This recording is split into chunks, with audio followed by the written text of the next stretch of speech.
YouTube channel کو جن دوستوں نے سبسکرائب نہیں کیا وہ سبسکرائب کر دیں, اور جنہوں نے بیل آئیکن کو پریس نہیں کیا وہ بیل آئیکن کو پریس کر دیں. لائک اور جو سوال کہا جائے اس کا جواب ضرور دیں. فیس بک کا ہمارا پیج نہیں ہے سوشل میڈیا ٹاک شو 1, اس کو ضرور فالو کریں کیونکہ ظاہر ہے نیا پیج ہے, اس کو نئے پیج کو اوپر لانے کے لیے آپ لوگوں کے جو کمنٹس ہیں, لائکس ہیں اور جو اس کو فالو کرنا ہے بہت ضروری ہے. جی دوستو, عمران خان اپنے انجام کی جانب موو کر رہا ہے سلولی بٹ بڑا, جنہوں نے کہتے کہ موت منہ جا رہا ہے, رفتہ رفتہ چیزیں آگے بڑھ رہی ہیں. جو گڑھے انہوں نے دوسروں کے لیے کھودے تھے خود ان میں گر رہے ہیں. سائفر کیس میں عمران خان کے باقاعدہ ٹرائل کا آغاز ہو چکا ہے. چالان پیش ہونے کے بعد اب فرد جرم کی جانب معاملہ جا رہا ہے. آج جیل میں سائفر کیس کی سماعت ہوئی. جج نے عمران خان کے وکلاء کو چالان کی کاپیاں فراہم کر دی. فرد جرم عائد کرنے کے لیے 15 اکتوبر کی تاریخ مقرر کر دی ہے. 15 اکتوبر کو فرد جرم عائد ہوگی جس کے بعد گواہوں کی گواہیاں ہوں گی اور متوقع ہے نومبر میں عمران خان اس کیس میں باقاعدہ سزا سناتی جائے. یہ جو گواہوں کی گواہیاں ہوں گی نا, ہائے ہائے ہائے ہائے, یہ ہے وہ اصل لائن. کون کون دکھائی دے رہا ہے عمران خان صاحب کے خلاف؟ کیا کوئی سرکاری گواہ ہے, کیا کوئی پولیس کے افسر ہیں جو پریشر میں آ کے دے رہے ہیں, یا کیا کوئی ایسے ہیں جو اپنی نوکری بچا رہے ہیں عمران خان صاحب کے خلاف گواہی دے کر, یا کوئی ایسے لوگ ہیں جو جس کو خرید لیا گیا کہ وہ گواہی دے رہے ہیں؟ نہیں نہیں نہیں, عمران خان کے اپنے قریبی ساتھی جن کے ساتھ جنہوں نے پنجابی جی کہتے کہ ساواں تو بھی نیڑے, وہ لوگ گواہی دے رہے ہیں.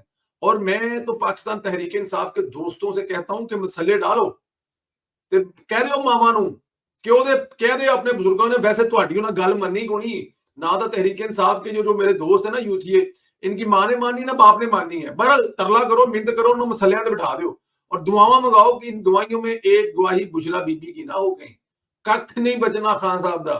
خان صاحب جتنے عرصے کے لیے آپ سوچ رہے ہیں اس سے بھی بہت لمبے چوڑے عرصے کے لیے آگے چلے جائیں گے اور وہاں جائیں گے جہاں سے واپسی بھی ناممکن ہے.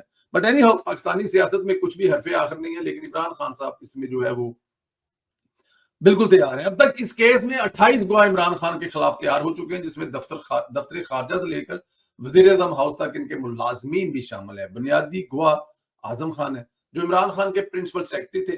وہ وعدہ معاف گواہ بنے ہیں اور عمران خان کی تمام کرتوتیں بیان کی ہیں. کیس کی سماعت کے دوران عمران خان نے جج سے جیل میں سہولتیں مانگی, پروٹیسٹ کیا, مجھے میرے عہدے کے مطابق سہولتیں دی جائیں.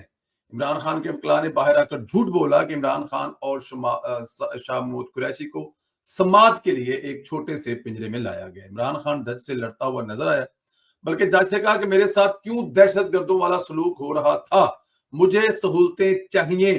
وکلاء نے عمران خان کو سمجھایا کہ جج کو تنگ مت کریں, پہلے بھی جج سے لڑائی کر کے جلدی سزا سنا دی گئی تھی, اس لیے تحمل سے کام لیں.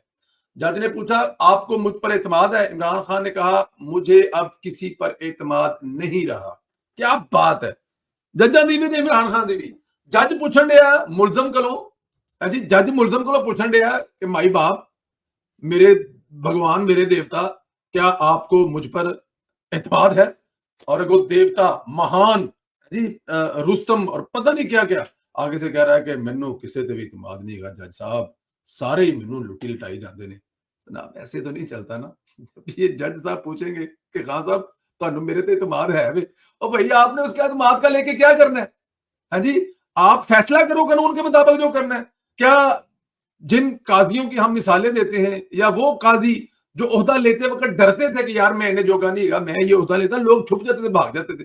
تو جب بن جاتے تھے تو وہ مجرموں سے, ملزموں سے یہ پوچھتے تھے, گھڑی چوروں سے جنہوں نے ملک کا بیڑا غرق کیا ہو, جنہوں نے ملک کی عزت کو داغ بلکہ ملک کی سلامتی کو داؤ پر لگایا, اس ملزم سے جج یہ پوچھے گا کہ آپ کو مجھ پر اعتماد ہے.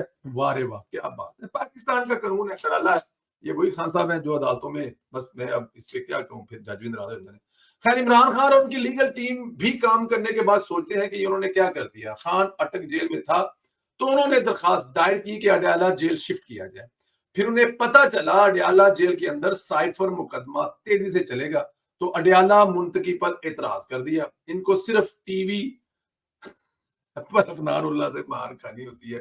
یار افنان اللہ صاحب جو ہے نا, ان کی بہادری کو سلام ہے, طبیعتیں فٹ کرتی ہیں, دوبارہ بولے گا کوئی نہیں. ہوں جو یہ چوری کہنا لما پا کے نا سینے تے لت رکھ کے تے منہ تے اننے کسون مارے نے کہ وہ منہ نہیں نظر آن سی, کسونی نظر آن لیا سی. تو یہ ڈاکٹر افنان جو ہے نا, ان کو بھیجنا چاہیے. میں تو ڈاکٹر افنان نو جج ہونا چاہیے. عمران خان دا کیس جڑا ڈاکٹر افنان کو لگا ہوئے, اور عمران خان بولے تو لمحہ پایا ہوئے عمران خان تو ڈاکٹر افران تے بیٹھا ہوئے بٹ اینی ہاؤ عدالتوں کا کام عدالتوں کو کرنے دیں. آج ایک اور بڑی پیش رفت ہوئی ہے. جنرل باجوہ اور فیض حمید کو اسلام آباد ہائی کورٹ نے طلب کر لیا. چیف جسٹس اسلام آباد ہائی کورٹ نے طلبی کے نوٹس جاری کیے ہیں. جنرل باجوہ کے انٹرویوز کے بعد یہ نوٹس جاری ہوئے ہیں. شہری کی درخواست پر قانونی رکاوٹ توڑنے، مختلف یونٹس کو غلط اور من گھڑت طریقے سے بیان کرنے کے الزام میں کیس میں جنرل باجوہ اور جنرل فیض حمید دیگر کے خلاف ایف آئی اے نے مقدمہ دراج کی درخواست پر چیف جسٹس عامر فروق نے ایف آئی اے، جنرل باجوہ، جنرل فیض حمید، صحافی جاوید چودھری اور صحافی شاہد میتلا، پیمبرا اور پریس ایسوسی ایشن آف پاکستان کو بھی نوٹس جاری کیے ہیں.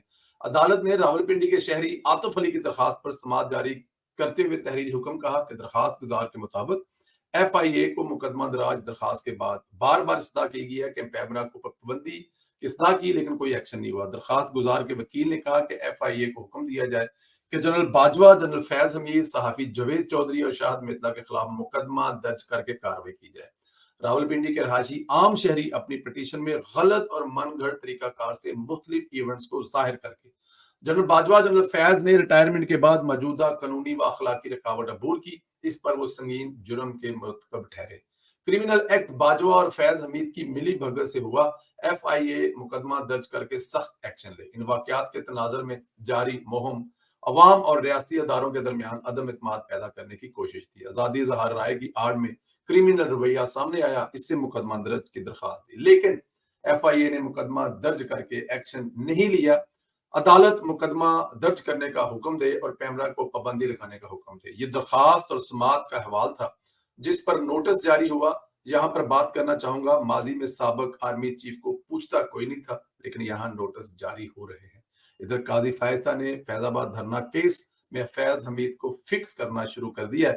تبدیلی تو آ رہی ہے اور نواز شریف کا بھی یہی مطالبہ تھا اور اگر یہ مطالبہ عدالتوں کے ذریعے پورا ہو رہا ہے یعنی عدالتیں احتساب کر رہی ہیں تو پھر اس میں کون سی قباحت ہے. دوستو ایک بات بتاؤں میں آپ کو، میں جب اپنے عظیم قائد اس قائد سے ملا نا جس قائد نے اس ملک کی قسمت سچی مچی بدلی ہے، واقعی گلی باتی نہیں، مطلب کوئی بندہ ڈیبیٹ کر لے، دنیا کا کوئی اینکر آ جائے، ہم تو کوئی اینکر شینکر نہیں ہے، ہم تو آپ اپنے دوستوں سے پیار محبت کرنے والے ہیں اور اپنے قائد سے محبت کرتے ہیں جن کی محبت میں ہم یہ سارا دن جو ہے سوشل میڈیا پہ بیٹھے رہتے ہیں اور کوشش کرتے ہیں کہ ہمارے قائد کا بیانیہ میں بلکہ آپ لوگوں سے کچھ باتیں وہ شیئر کرنی ہوتی، بڑی فخر والی باتیں ہوتی. جب میاں محمد نواز شریف صاحب کے سامنے بیٹھے ہوئے تھے تو وہ بتا رہے تھے کہ جی نیلا صاحب آپ کے پروگرام ہم لوگ دیکھتے رہتے ہیں، آپ کے پروگرام ہمیں مختلف جگہوں سے آتے رہتے ہیں اور ماشاءاللہ آپ بڑی محنت کرتے ہیں.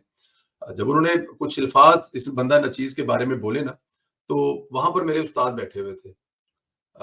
ظاہر ہے جن کو ہم نے ساری عمر بچپن سے لے کے اب تک پڑھ رہے ہیں ان کو مطلب ہم لوگ سنتے ہیں، ان کو پڑھتے ہیں، کبھی کبھار ان سے ٹاک شو میں بات کرنے کا جو ہمارا ارمان ہے، ہماری خواہش ہے وہ بھی پوری ہو جاتی ہے. عرفان صدیقی صاحب وہاں بیٹھے ہوئے تھے تو ان سے جب یہ میاں صاحب نے جب یہ کہا تو عرفان صدیقی صاحب کا وہ جو جملہ تھا میری زندگی کے پچھلے 5 سال کی زندگی کا وہ نچوڑ تھا، وہ حصہ تھا. جب عرفان صدیقی صاحب نے قائد محترم میاں محمد نواز صاحب سے کہا جی کہ سنیلا صاحب ہمارے مجاہد ہیں اور جو آپ کا بیانیہ ہے اس کے پہرے دار ہیں اور انہوں نے آپ کے بیانیے کو سوشل میڈیا پر اور میڈیا میں ہر وقت جگائے رکھا ہے اور بڑی محنت کی ہے اور بڑی محنت کرنے والے بچے ہیں، ہمارے برخوردار ہیں اور ہمارے مجاہد ہیں. تو میرے خیال میں قائد جب آلریڈی آپ کے بارے میں بات کر رہے ہوں، تعریف کر رہے ہوں، آپ کو اپریسیشن دے رہے ہوں اور اس کے ساتھ جب وہاں پر آپ کے استاد بیٹھے ہوں جن کے بغیر قائد نہیں ہلتے، عرفان صدیقی صاحب کے، اور وہ بھی آپ کو مجاہد کہیں تو میرے خیال میں وہ لمحہ کاش رک جاتا اور وہ لمحہ بڑا لمبا چوڑا ہو جاتا یا اس لمحے کو میرے مطلب سینے میں دل میں محفوظ ہے وہ لمحہ. کاش یہ لمحے بار بار آئیں، ہر بار آئیں اور میں اس سے بھی زیادہ کچھ کر سکوں. بٹ اینی میں ذرا تھوڑی طرف نکل گیا. اب ملاقات کے احوال چھوٹے چھوٹے آپ کو بتائیں گے اور بہت ساری چیزیں ہیں جو ہوئی اس آدھے گھنٹے میں قائد محترم کے ساتھ ساتھ آہستہ آہستہ اپنے کالموں میں آج ایک کالم بھی لکھ رہے ہیں، وہ تقریباً آج کل انشاءاللہ کوشش کریں گے چھپ جائے، وہ بھی آپ لوگوں کی طرف شیئر کریں گے. تو میرے جس طرف آ رہا تھا جو قائد محترم کو میں نے اپنی گزارشات پیش کی تھی، اس گزارشات میں بھی بڑا ڈر کے خوف کے اور ساتھ میں پہلے کہا جی کہ ہیں تو یہ گزارشات لیکن یہ کوئی گستاخیاں بھی ہو سکتی ہیں تو اس کے لیے معافی.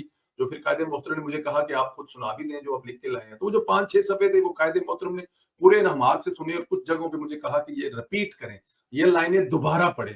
ایک لائن اس میں بڑی تریحی لائنیں تھی، وہ ظاہر ہے میں اب شیئر نہیں کر سکتا، لیکن یہ جو آج عدالتوں میں ہو رہا ہے میرا بھی یہی تھا قائد محترم کو، میری بھی گزارش یہی تھی کہ اب عدالتیں ٹیک اپ کر لیا ہوا ہے، جن لوگوں کا احتساب ہونا ہے ان لوگوں کا عدالتیں ہی احتساب کرنے کی طرف جا رہے ہیں. تو ہمیں جو تمام تر توجہ ہے اللہ تعالیٰ کی ذات پہ بھروسہ رکھتے ہوئے وہ عوام کے معاشی جو حالات ہیں وہ ٹھیک کرنے پہ لگا دینی چاہیے. اور انشاءاللہ تعالیٰ جو آپ کے خواب ہیں، جو آپ کے ارمان ہیں، جو آپ کی لڑائی ہے، جو آپ کا مطالبہ ہے، وہ انشاءاللہ تعالیٰ عدالتوں کی طرف سے پورا ہوگا، احتساب ہوگا. خدا کی ذات دیکھ رہی ہے. آپ نے 3 دفعہ حکومت جو قربان کی ہے وہ اسی لیے کی ہے کہ یہ احتساب ان لوگوں کا ہو جو 70 سال سے کر رہے ہیں. تو یہ قائد محترم نے یہ لائن دوبارہ مجھے ریپیٹ کرنے کے لیے کہی، اور آج صبح جب ہم نے یہ دیکھا تو میرے خیال میں سینہ چوڑا بھی ہو گیا کہ واہ، جو ہم سوچ رہے تھے، جو یہاں سے سوچ کر لکھ کر لے کے گیا تھا، آج وہی ہوا ہے. اور یہی میں نے قائد محترم سے کہا تھا جس کو انہوں نے اس لائن کو، اب یہ وہ بہت بڑا راز ہے. میں نے کہا نا کہ ایمسٹرڈیم سے اگر نیو یارک کی طرف فلائٹ چلے تو وہ 7 گھنٹے لگاتی ہے، اور وہ 6.5 گھنٹے پانی کے اوپر سمندر کے اوپر جاتی ہے. سمندر اتنا گہرا نہیں ہے جو 6.5 گھنٹے میں تو لوگ جہاز کراس کر لیتا ہے. میاں صاحب کا سینہ اس سے بھی گہرا ہے. انہوں نے مجھ سے سنا، ریپیٹ کروایا، باقی وہ خود سوچتے ہیں، سمجھتے ہیں. اصل بات جو ہے وہ جو ان سے کہی گئی تقریر کے حوالے سے بتاؤں گا. جو ہماری بات ہوئی کہ قائد محترم کی تقریر کیا ہوگی، کس سے بات ہوئی، کیا بات ہوئی، کسی اگلے ویلاگ میں بتاؤں گا. بڑی اہم بات ہے انشاءاللہ تعالیٰ. آپ لوگوں سے جو گزارش ہے وہ یہ ہے کہ آپ لوگ یہ جو اس پہ جو لائک ضرور کر دیں اور کمنٹس کر کے آپ ہمیں یہ بتائیں کہ قائد محترم کی تقریر کا، پھر میں آپ کو بتاؤں گا تقریر کا اہم حصہ کیا ہونا جا رہا ہے، فوکس کس چیز پر ہوگا جب میاں محمد نواز صاحب مینار پاکستان پر 21 اکتوبر کی شام کو، رات کو تقریر کریں گے. خیال رکھیں، اجازت دیں، سبسکرائب ضرور کریں، بیل آئیکن کو پریس ضرور کریں.